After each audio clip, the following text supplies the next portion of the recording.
All right, it's Mother Mondays, and we're looking at Sri Sarada Devi. And today she's with Sister Nivedita and Sister Christine. Here comes Arnab. And there's going to be quite a few beautiful things in here, more beautiful things. That's the wonderful thing about Mother. For me, probably most of you know my story of how I found the Vedanta and how I stumbled upon a renewal to spiritual life. In my mid 20s, boy, was I done with religion. We're on page 220, Priya, 220 on the third paragraph. But I was done with religion. Religion struck me as just being all about exclusion and judgment, and I didn't see the things that uh, that opened the heart, that brought me freedom. The religion I was a part of really believed that there was pleasure in the world to be had, but that it was forbidden. You couldn't have it, even though it was something worth having. That was the problem. And when I kind of ran into Mother totally by accident, well, of course that's debatable, I guess, isn't it? But over my time when I was in India with my friend Philip, Wait. Tell the story of how you ran into Mother. well, I'm doing Oh, that. okay. So I went to India with my friend Philip, really just to see India as a tourist. I had never been there.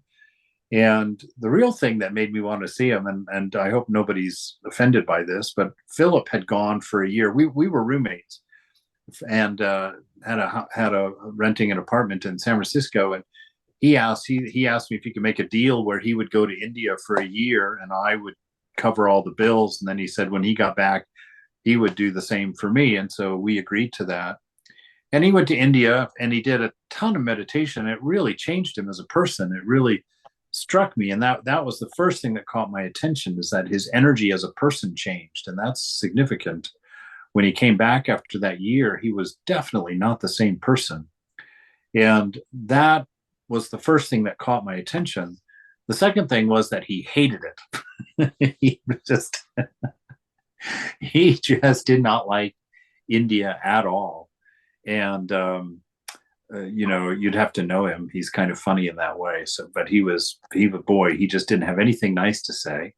And then one day, after he'd been back for several months, uh, almost a year, I guess, because I had gone up to Hartwood, which for part of my deal was going up to Hartwood to study holistic health for a while. But he said he wanted to go back to India, and I was like, "What?" I said, "You haven't said a nice thing about that place in a year.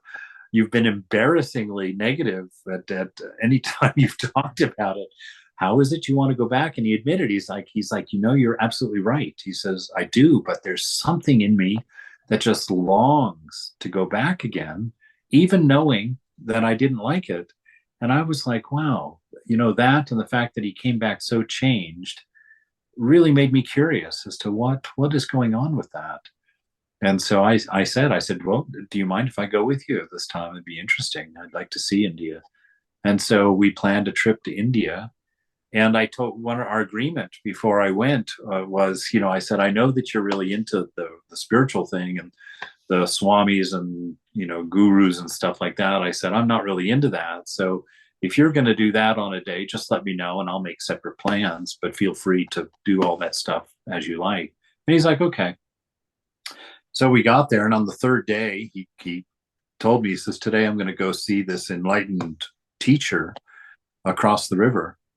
So you might want to make plans. And I said, what do you mean by enlightened? And he said, well, she's had the God experience. I looked at him. I was like, okay, what do you mean the God experience? What is that? And he says, well, she's seen God. And I literally busted out laughing. I was like, I told him, I said to him, I said, in this day and age, somebody is still saying that. And he was like, yeah. And he wasn't breaking, a smile or no tongue in cheek or anything. And, he was a school teacher, a physics, math professor at City College there, and very logical, very centered, very balanced guy. And here I was hearing this stuff from him that he was going to go see a woman that he believed had this God experience.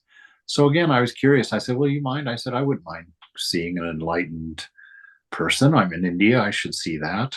That would be interesting." So he said, "Yeah, of course, come along." So we went across the river to Dakshineshwar to Sarada, and the woman was Pravrajaka Mokshaprana, Sister Mokshaprana at that convent, and she was holding a darshan, a period of time where she was just available for being in her presence, for asking questions if you had them and whatnot. So we went and sat there. Anyway, so that was kind of how I got all started again, because just my experience with her, my meeting with her, just opened up such an avenue of real love, real compassion, a real motherhood. I mean, I she was so open and so sweet and so earnest and so real. I was instantly attracted to her, and that's where I found the impetus for starting spiritual life again. It gave me an idea that, well, maybe I haven't seen it all. Maybe my spiritual life so far is not an example of what can be. And so I got curious again. But at that time, I made the decision to myself, just for my own safety, really. I said, well, if you're going to do religion, you're going to do your own religion. You're not going to take a box off of a shelf and practice someone else's religion. I want you to make it your own. And so you can learn anything you want to learn from whoever you want to learn it from. But, stay free and stay open and stay mindful, reason it out in your own mind. And so that kind of became my rule. And it turned out to have been a very good one. But it has brought my life to an amazing and beautiful place. And so I continue on with that. And I've even formalized it now, made it a part of my definition of what spiritual life is, that there's not such thing as religion. There's no need for the word, because life itself is religion. Life itself is what helps us find our meaning, find our fulfillment, find our purpose, our contentment, our joy.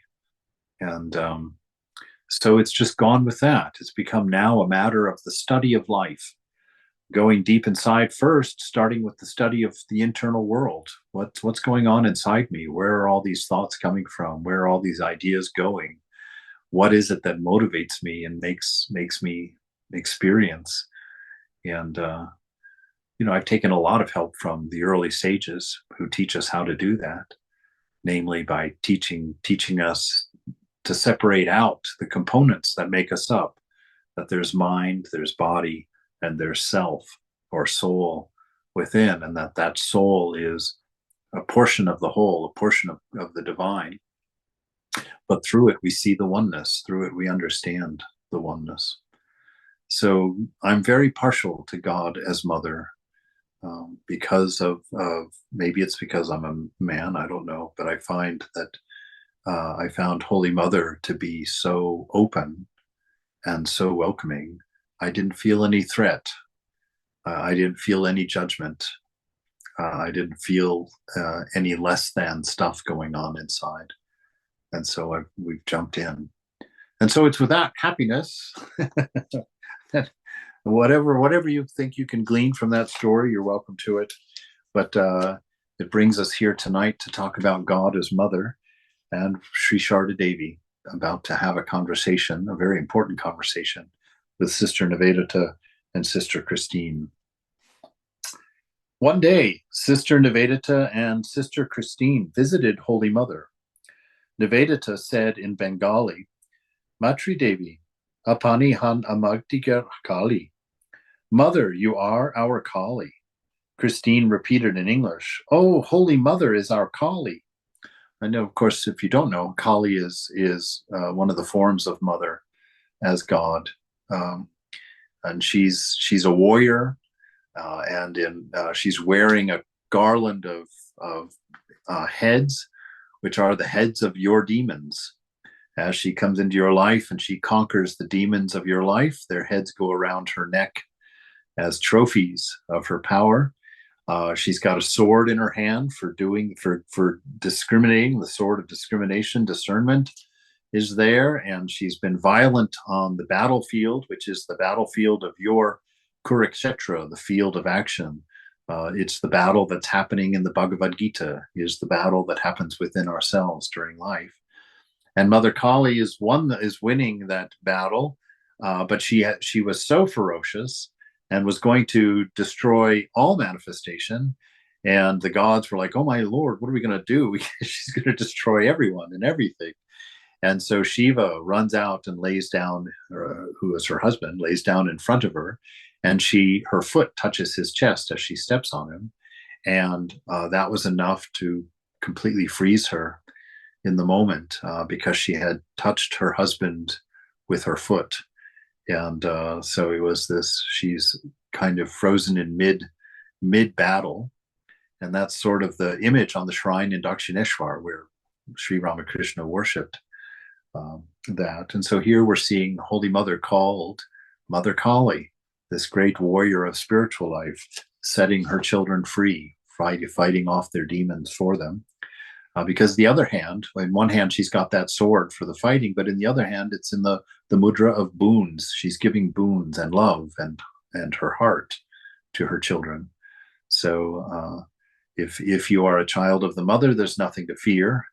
If you are a person with a demonic nature, meaning that you love the material and you want the material for your fulfillment, then all the pain and suffering is your battle with Mother Kali as she tries to free you from the delusion of these demons. So Christine repeated in English, "Oh, Holy Mother is our Kali." At this, Holy Mother said with a laugh, "No, my children, I can't be Kali or any such thing. I would have to stick out my tongue." When this was translated to them, they said, "No, you won't have to take that trouble. We shall regard you as Mother Kali, and Sri Ramakrishna is our Shiva." And Holy Mother said with a smile, "Well, that might be all right then." Then they left after taking the dust of her feet.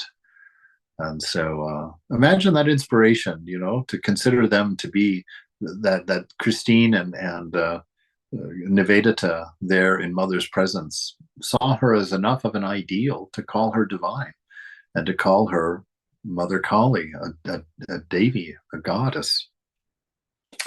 A disciple expressed his wonder to Holy Mother when he saw people coming from Western countries to see her. Holy Mother responded, "The Master once said in an ecstatic mood, 'In the course of time, I will be worshipped in many homes. Innumerable indeed will be my devotees.' Nivedita once said to me, 'Mother, we were Hindus in our previous births. We are born in the West so that the Master's message may spread there,'" which may or may not be true, but it's a wonderful ideal that she has now come to the West through the avenue of seekers, anybody who wants to know, who's interested in seeing the divine before the body drops, or at least afterward. In 1900, when Nivedita went to America to collect funds for her school, Holy Mother dictated a letter to her that Sharadananda translated into English. Here is an excerpt from that letter. "My dear, love to you, baby daughter Nivedita. I am so glad to learn you have prayed to the Lord for my eternal peace. You are a manifestation of the ever blissful Mother. I look at your photo, which is with me.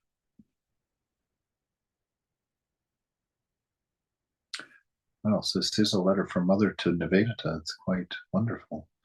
You are a manifestation of the ever blissful Mother. I look at your photo, which is with me every now and then, and it seems as if you are present with me. I long for the day and the year when you shall return. May the prayers you have uttered for me from the heart of your pure virgin soul be answered. I am well and I am happy. I always pray to the Lord that he might help you in your noble efforts and to keep you strong and happy. I pray too for your quick return. May he fulfill your desires about the women's home in India and may that would-be home fulfill its mission in teaching true Dharma to all. It's quite striking that this being a letter from Holy Mother, she's not talking down to them as devotees at all. She's telling even Sister Nivedita, I see the Divine Mother in you, and I'm so inspired by you. It's just really wonderful. I can only imagine somebody that you respect so deeply, like the Holy Mother, someone you would look up to naturally because of her pristine character and her wonderful love. To have somebody that you respect that much actually respect you right back and to love you right back on an even field like that, that's quite touching to hear. As a matter of fact, when I started reading it there, I had to go back. I paused for a second because I wanted to go back and read that introductory sentence because I thought it was a letter Nivedita wrote to Holy Mother, because it sounds like a letter of devotion. And then reading that and seeing, no, this is a letter from Holy Mother to Nivedita. And Holy Mother also is expressing a devotion to her. And it really brings home that truth, Ramakrishna taught about God. He said God is very, very stingy about handing out divine love, pure love to his devotees, because he becomes enslaved to them, to the love of the devotees. He can't say no to his devotee, and so he hands out that divine love very, very sparingly, because he's so given to it. And here we see that divine love in Holy Mother, and she is giving it out freely. So continuing on with that letter, he, the breath of the universe, is singing his own praise, and you are hearing that eternal song through things that will come to an end. What a beautiful description of the universe. This is what we're doing. This universe is the song of God, singing his own praise. He is the breath of the universe. This immediately makes me think of Adam, in the garden at the creation of humankind, that God created the material body, but it laid there lifeless until what? Until he breathed his self into it, breathed the divine life into it, gave himself, breathed himself into that body and gave it life. And I was thinking about that not too long ago in a meditation. And I really love the idea that every time I take a breath, it is God breathing her breath of life into me. And it is the reason that I live, that at every moment we are created anew. Every moment we are free and fresh. We don't have a past. We don't have a future. We have this moment, which is God, the I am. And you see how intimate that becomes so quickly. That this moment, God breathing his life into you, giving you that gift of your existence, of your being, giving you the gift of the love that you are able to express and that you are able to recognize and feel, and to breathe into you the wisdom, the knowing of isness, the potential, your divine potential. And that every moment is wrapped up in this, that indeed you are in Eden at this moment. And all you have to do is to regurgitate the fruit of the knowledge of good and evil, which is ego. Egoism is what made good and evil, because you become a particular separate from God, and so you see then the things of the divine as good and the things of the material as unhelpful, and so. It all just comes together in such a sweet way. So he, the breath of the universe, is singing his own praise, and you are hearing that eternal song through all these things that will come to an end. The trees, the birds, the hills, and all are singing the praises to the Lord. The banyan of Dakshineshwar sings of Kali, to be sure, and blessed is he who has ears to hear it. Indeed, isn't this interesting? This is a phrase that Jesus used all the time. He who has ears to hear, let him hear. He who has eyes to see, let him see. Whenever he would give a parable, he would give that message, because there are two sets of scriptures. There's the rather shallow do's and don'ts for the person who just reads it from a material mindset, and then there's this infinitely deep and inspiring wisdom that comes through discernment, through sitting with the scriptures and ruminating, on it and letting it go deeper so that you understand that the kingdom of God is within and that this life is happening in real time, that the story of the Garden of Eden is happening as a looped story within you, that this moment you are in Eden, but you can't see it. Why? Because you have decided to define yourself by the senses in the same way that Eve did on that fateful afternoon. When she looked at the fruit and saw it as beautiful, decided that it looked like it was good for food and that it would make her like God. And that three-step process is how we become aware of good and evil. We define ourselves by looking out through our senses and desiring things of the material. And we think that those things would be good, that they would be enjoyable. We should have them. And then we think that they will make us fulfilled. They will give us a happy life. They'll fill us up as a person. And by doing that three-step process, we have then identified ourselves with the senses, made ourselves a particular, made ourselves separate from the divine nature. And in doing so, we have become aware of evil, become aware of the nature of good and evil. And the curse is upon us. It's not a curse in the sense that God did it to do anything to us, to hurt us like that, but it's a curse in the sense that it's its own fulfillment. If you don't identify yourself with your divine nature, you identify yourself with the material, you're going to suffer. You're going to have to spend all the days of your life paying for your desires, going to work 10, 12 hours a day so that you can get that vacation, that new car, that bigger family, that nicer house, blah, blah, blah, blah, blah. And in doing that and pursuing that, you have forgotten paradise. It's not that paradise is not there. It's that paradise is hidden from you behind your desires. And so your desires have to be overcome. You have to vanquish your desires before you can enter the garden again, find that paradise within, and then you can eat of the tree of immortality, but not until you have vanquished your desire. Blessed is he who has ears to hear it. My dear, love to you and blessings and prayers for your spiritual growth. You are doing excellent work indeed, but do not forget your Bengali, else I will not be able to understand you when you come back. It gave me such a delight to learn that you are speaking of Dhruva, Savitri, Sita, Rama, and so on there. The accounts of their holy lives are better than all the vain talk of the world, I am sure. Oh, how beautiful are the name and the doings of the Lord. Yours, Mother.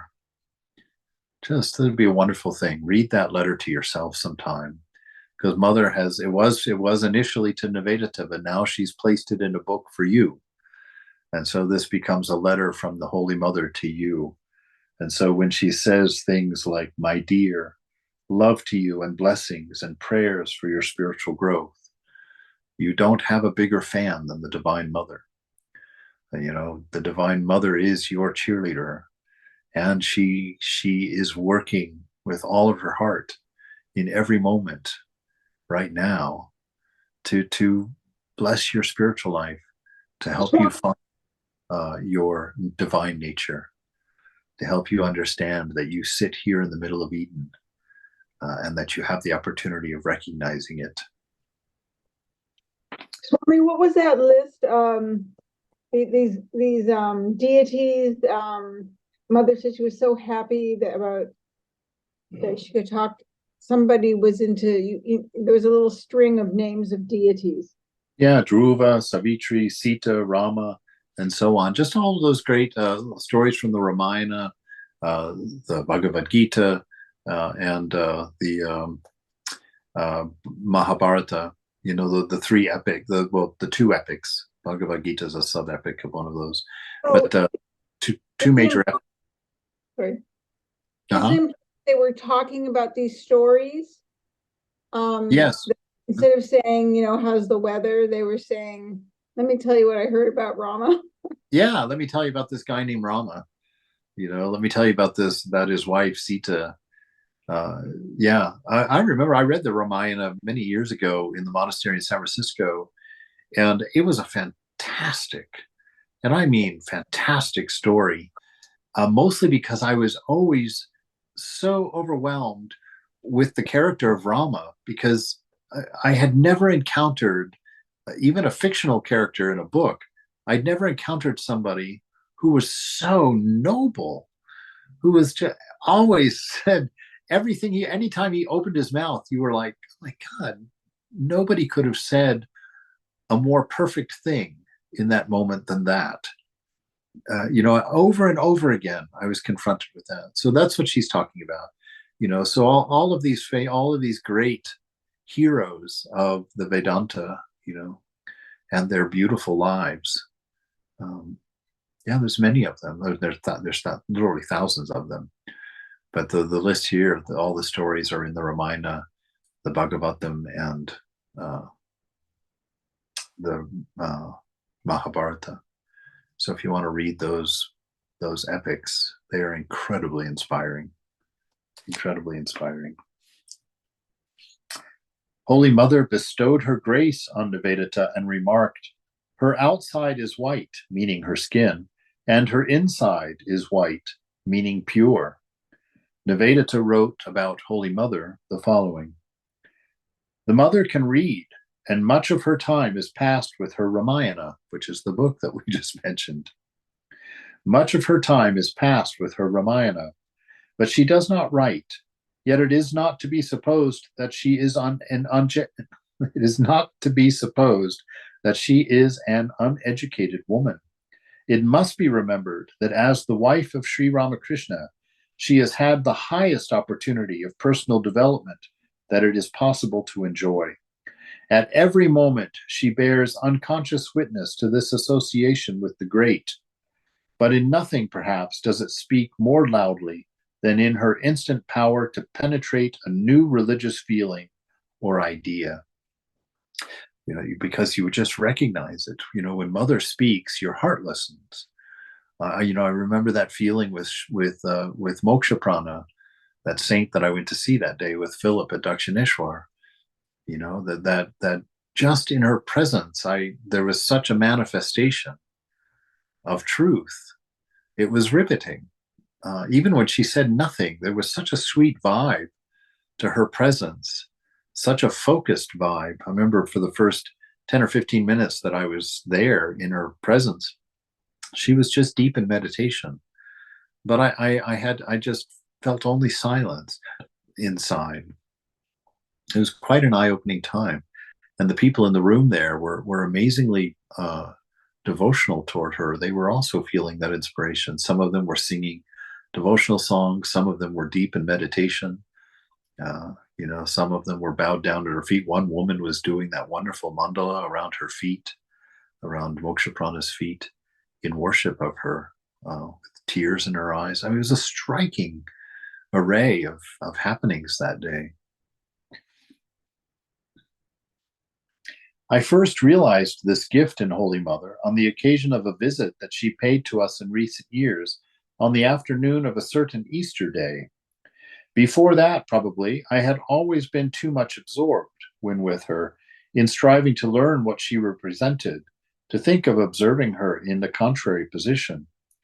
On this particular occasion, however, after going over our whole house, the mother and her party expressed a desire to rest in the chapel and hear something of the meaning of the Christian festival.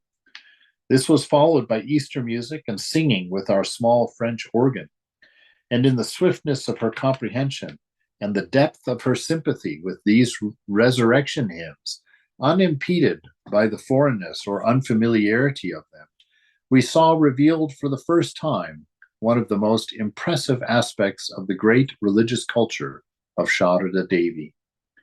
The same power is seen to a certain extent in all the women about her, who were touched by the hand of Sri Ramakrishna, but in her, it has all the strength and certainty of some high and arduous form of scholarship. The same trait came out again one evening when, in the midst of her little circle, Holy Mother asked Christine and myself to describe to her a European wedding. With much fun and laughter, impersonating now and what is this? With much fun and laughter, personating now the Christian Brahmin, And again, the bride and groom, we complied, but we were neither of us prepared for the effect of our marriage vow. For better, for worse, for richer, for poorer, in sickness and in health, till death do us part, were words that drew exclamations of delight from all about us, but none appreciated them as did the mother. Again and again she had them repeated to her. Oh, the dharmic words, the righteous words, she said. They are beautiful words. You know, they're an echo of God's commitment to you, because marriage is just uh, a symbolic what replaying of the reality of the unity of all things. You know, the marriage is talked about in those terms, that the two shall join, they shall leave their parents and join themselves together as one. And so, for that to happen, this level of devotion, this level of surrender to each other, till death do us part, for good, bad, rich, poor, up, down, whatever it is, our commitment is such. And really, that is the fundamental statement of spiritual life. You know, for that oneness, that unity, that giving yourself over for the better of others, to the service of others, to the support of others, and making it your practice to open that heart of yours and to let this divine image of love out, to let it act, to let it spill out in equanimity freely to everyone.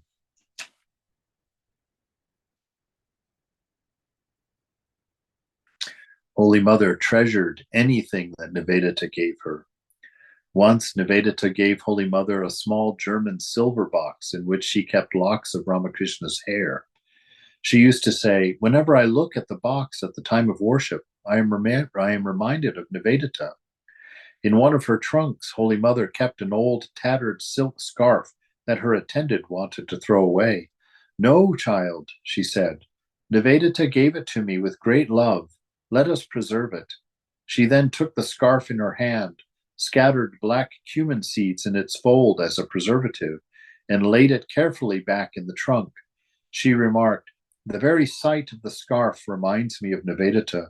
What a wonderful girl she is. At first, she could not speak to me directly, and the boys acted as interpreters. Later, she picked up the Bengali language. She loved my mother very much.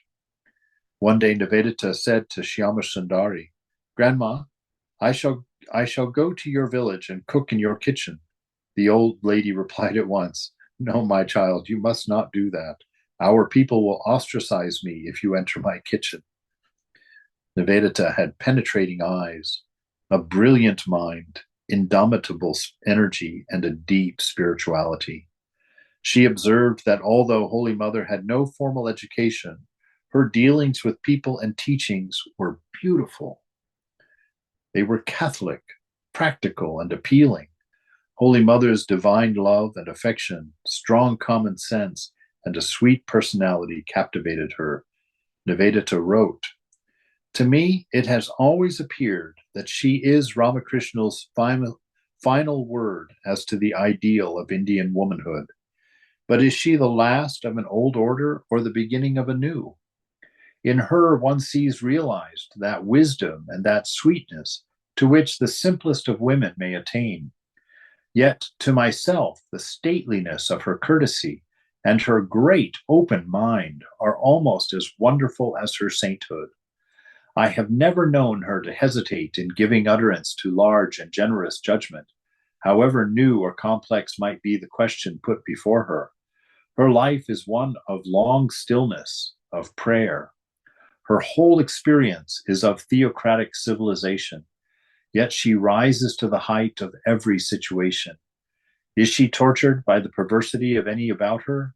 The only sign is a strange quiet and intensity that comes upon her. Does one carry to her some perplexity or mortification born of social developments beyond her ken? With unerring intuition, she goes straight to the heart of the matter and sets the questioner in the true attitude to the difficulty. Amazing words there. But even that little bit we read there about Holy Mother and the scarf that Nivedita gave her and how she keeps it, wraps it up preserves it, keeps it in a box, and just is so fond of Nivedita that she just wants to hold on to that scarf to be reminded of her.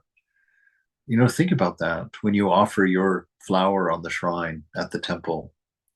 We tend to think of it as offered, and then it goes in the trash, gets carried out to the compost pile.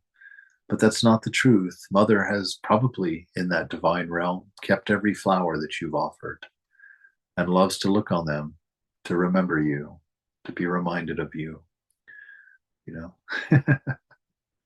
It's a very human way of looking at things, but I think it's true.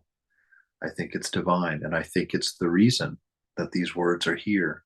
That Mother is showing you that your relationship with God is not only your relationship with God, that it is in fact equally God's relationship with you, and that she approaches you and touches you with that same intimacy, that same hope, that same belief and love and trust in you, that fondness to be thinking of you, to be glad to think of you, and longing for those times that you come to her in prayer, you come to her in meditation, to sit and assume her presence, and to open your heart so that you can actually experience her in that depth, in that beauty.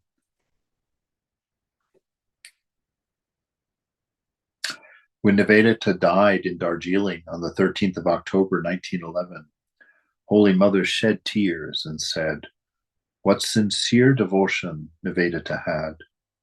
She never considered anything too much that she might be able to do for me. She often came to me at night. Seeing that the light struck my eyes, she put a shade of paper around the lamp. She would prostrate herself before me with great tenderness and take the dust of my feet with her handkerchief. I felt that she hesitated even to touch my feet. As the women devotees expressed their sorrow at Nivedita's death, Holy Mother said, 'All creatures weep for a great soul.'" So again, you just see such an appreciation, of Nivedita as a person, Nivedita as a divine soul. You see Mother's commitment and praise of her because Mother sees only the good in us. Maya itself takes care of the bad. Mother keeps her eye on the good, and any good she finds in you, she fans and encourages, to help you along. A few days after Nivedita's death, Sister Christine and Sister Sudhira, a co-worker, came to see Holy Mother from Nivedita's school. Remembering the close relationship between Nivedita and Christine, Holy Mother said to Sudhira, "They live together. Now it will be hard for her to live alone." She then consoled Christine. "Our hearts are crying for her, and undoubtedly your feeling will be more intense, my child. What a wonderful person she was. So many wonderful people are now crying for her." Saying so, Holy Mother wept. Then she asked Christine about the activities of the school. You see that even in the Bible, the shortest verse in the Bible, 2 words, Jesus wept. And it was when he was called to Lazarus, when he heard of the death of Lazarus, one of his disciples, very close to him. And Lazarus's sister called and brought him and told him of the death of her brother Lazarus. And she wept and said, "If you had only been here, Lord, you could have prevented it from happening." And Jesus says, "Let me see him," right? And he goes in and he asks the door to be closed.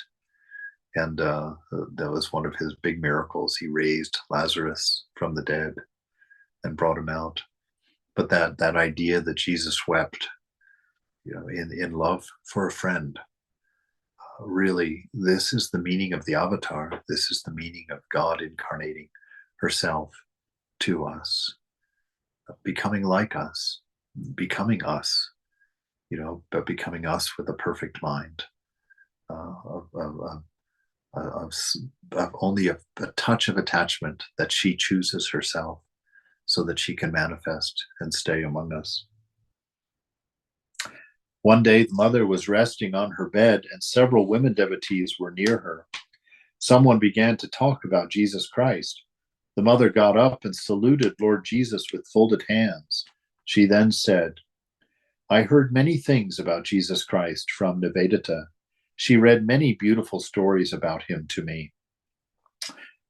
Jesus came to deliver people in this world and how much suffering he had to undergo. He joyfully endured it all. Despite all those persecutions, he loved people and forgave them unconditionally. His own disciple betrayed him. They killed him with the nails in his hands, his feet, and his chest. In spite of the terrible torture and pain, he ungrudgingly forgave them. He portrayed to God, he prayed to God to not take offense at what they did. Is it possible for human beings to have such love, power of forbearance and forgiveness? Who can endure this way other than God?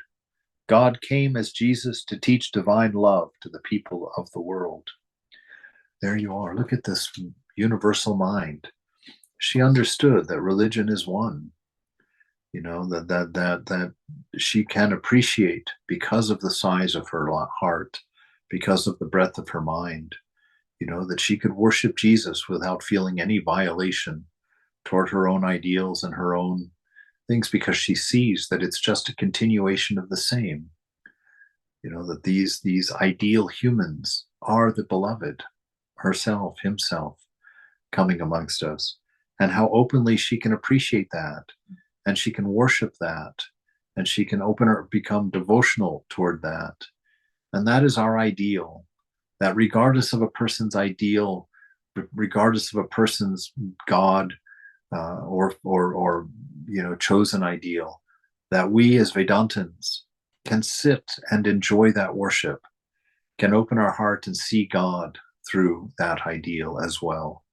And this is what the brotherhood of man, or the oneness of humanity, this is how it's found, by a profound love, by an acceptance of the divine nature in each soul, and being able to see that, to recognize that first in everybody, and to sit down next to it and enjoy the warmth of that devotion and fan those flames in that person without disturbing the type of devotion, or the person of the devotion, or the religion, the practices, the dogmas and doctrines around the devotion. It's of no consequence. It's the heart, the sincerity, the earnestness, the love, the compassion, the service. These are the important things, the most important thing. And through the practice of that one most important thing, this love, we find our unity with everyone. And so we should make every effort, and I'm talking to a very particular part of my own self is with these words, that we should make every effort to look at people who may be as different as possible from us, but to look deeply into them until we find the heart of the divine within, that image of God that is them, and to learn to look at their life as an expression of God, and to sit there and ask enough questions and to listen to enough of their story in order to learn that lesson, to see that story of the divine through them, regardless of what it looks like coming out through the other side. Right? This is how we find love for everyone. This is how we find unity. Look at Nivedita, a Western girl who came to our country and worked happily, forbearing insults and harassment, and also enduring so much discomfort. She tried to educate our children. When she visited some homes to register their children for her school, she was humiliated. Some did not allow her to go inside their homes, and some allowed her to go inside but later purified the place by sprinkling Ganges water. She saw everything but did not mind. She left each place with a smiling face.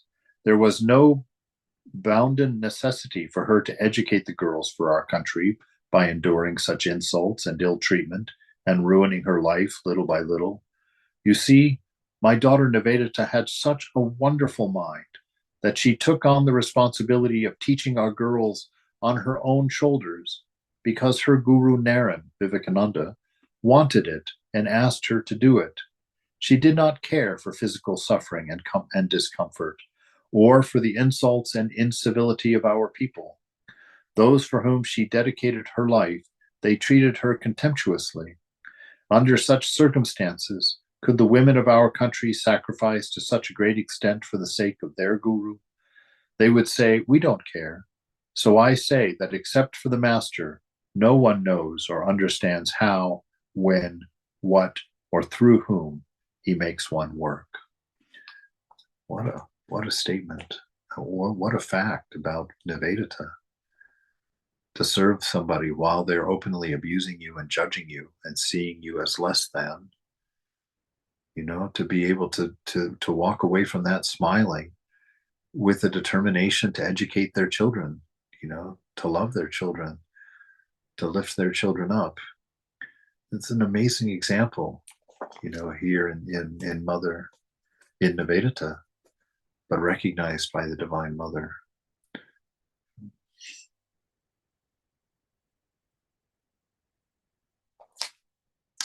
It's wonderful, just to stop and just let these things sit in your mind for a while.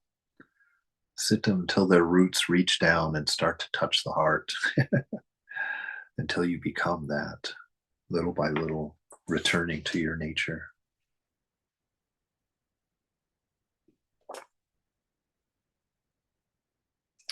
Holy Mother and Sister Devamata. Laura F. Glenn heard Swami Vivekananda's lectures in New York and became a great devotee of Vedanta. She edited Swami Vivekananda's inspired talks, which Swamiji delivered at Thousand Island Park and Ellen Waldo recorded. Years later, she became a nun and joined the Vedanta Center of Boston, where she took vows from Swami Paramananda and became Sister Devamata. She visited India in 1909 and met Holy Mother in Calcutta many times. In her book, Days in an Indian Monastery, she wrote her memoirs of Holy Mother. Holy Mother was very fond of Devamata and later dictated many letters to her. Devamata wrote, "We had no common language, but when there was none to interpret for us, she spoke that deeper, wordless language, and we never failed to understand each other." Devamata stayed with Nivedita and Christine, but she visited Holy Mother every day. When Holy Mother blessed Devamata for the first time, Devamata recounted her experience.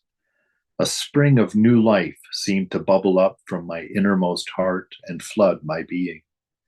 One day, a desire flashed in her mind to render Holy Mother personal service by stroking her feet.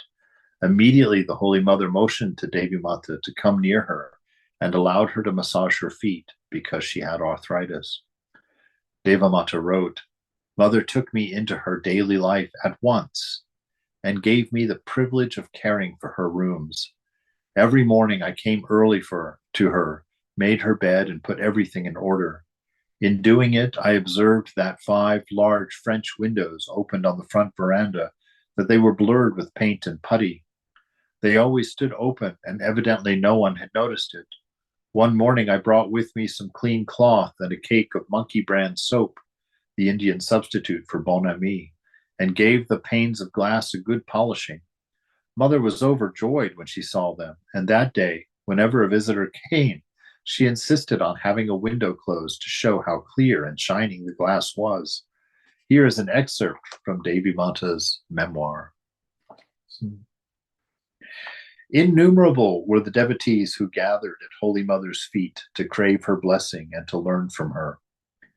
She herself told me that when she was in her village, she would be awakened frequently at 2 or 3 in the morning by eager pilgrims who, not daring to cross the long stretch of the morning of unshaded fields under the scorching heat of the sun, made the journey after nightfall, thus arriving very late.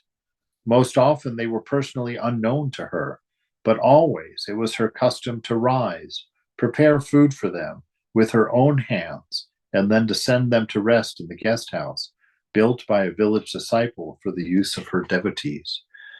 My God. That's where it gets challenging for me. Somebody shows up at your door at 2 in the morning. I'd be like, "You selfish person, what are you Get out of here. Come back in the morning. What are you thinking? Showing up in the middle of the night. To me, grace would be to say, "Oh, I'm glad you came. Here's the key to the guest house. Go. I'll see you in the morning." But what's Holy Mother do? She welcomes them in. She makes them food. She goes to the kitchen and starts cooking. And it's not like, a hungry man dinner out of the freezer and into the microwave. She's boiling water for the rice and cooking the rice and cooking the lentils and getting the dal together and making the vegetables.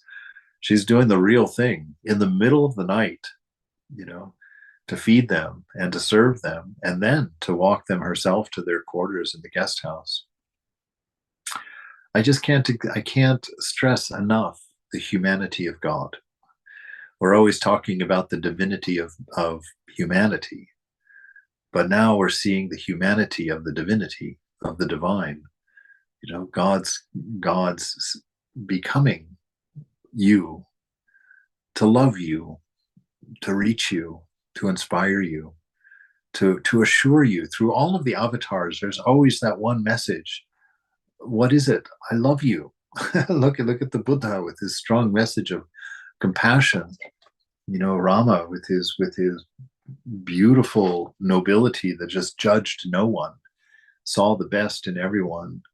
And look at Jesus, dying for the sake of reaching us, that he became the sacrifice. Normally it's us making the sacrifice to God, but in that case, it was God making the sacrifice to us, for that same reason, to demonstrate literally there is nothing that is outside the realm of what I will do for you, to bring you to your highest ideal, to bring you to the person that you've dreamed of being. I will give everything. I will do anything for that. Just amazing, just to see it put into story form like this.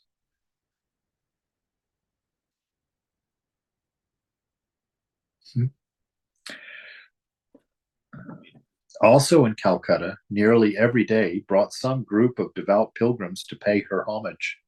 It mattered not where they came from. Geographical boundaries, caste, or creed did not exist for her. Right? There it is. Look at that listing. Where they came from, what their caste was, what their creed, what their religion was. She made no distinctions. Why? Because all of those distinctions vanish when your ego vanishes. The egoism is what causes us to separate ourselves from everything else. It's the ego that busies itself by separating the world into objects, placing them in your mind and drawing relationships between them all. It's the ego that does all of that division, all of that comparison, and that constant separation. And it happens through noisy mind. It happens through thought. So that silent mind, the mind that stands surrendered before the divine, that mind alone can see over boundaries, can have no concern of what your dogma is, what your creed is, what your race is, what your sexual orientation is, what your gender is, what anything is. To the divine is concerned about the you of you, your experience of being, to remove your suffering, to set you free. This is the divine. So every day, these folks coming in these huge numbers, the same tender welcome awaited all who sought her, whether they were from the east or the west. All alike were her children. Hers was an all-embracing mother heart, which wrapped itself in love about every child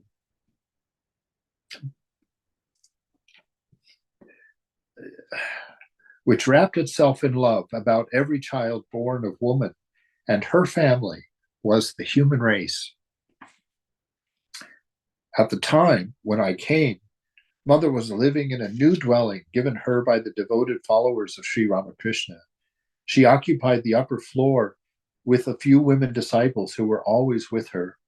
She lived as they did, performing the same homely tasks, making no effort to differentiate herself from others, save by greater modesty, greater gentleness, and humility.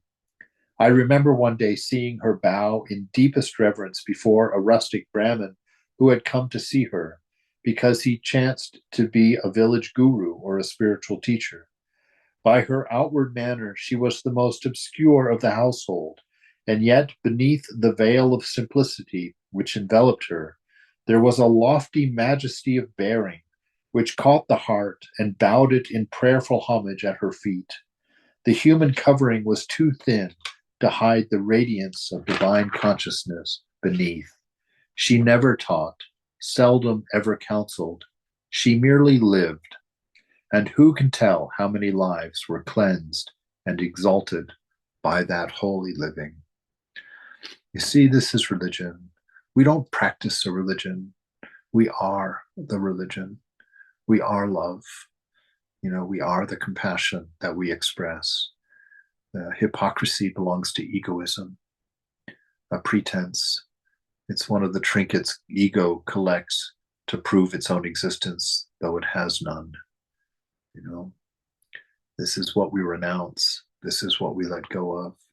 We turn our backs on the things of ego that cause that separation, that suffering, that judgment, that aloneness. We turn our back on those things. For what? For this kind of love, for this kind of attitude toward life, where we are what we think, we are what we say, we are what we do. There's no contradiction. There's no hypocrisy within. It's a direct expression of your divine nature, set free by self-control, discipline. A gentle cheerfulness there was about her always, and a lurking sense of humor which made it possible to talk to her about anything. There you have it. What more needs to be said? To be so comfortable in her presence, to feel no judgment, and to see that sense of humor that she had. She can laugh. She was a human being, and she can hear your secrets without judging, but feeling the pain that they cause you, identifying, that broken spirit, but healing it simultaneously.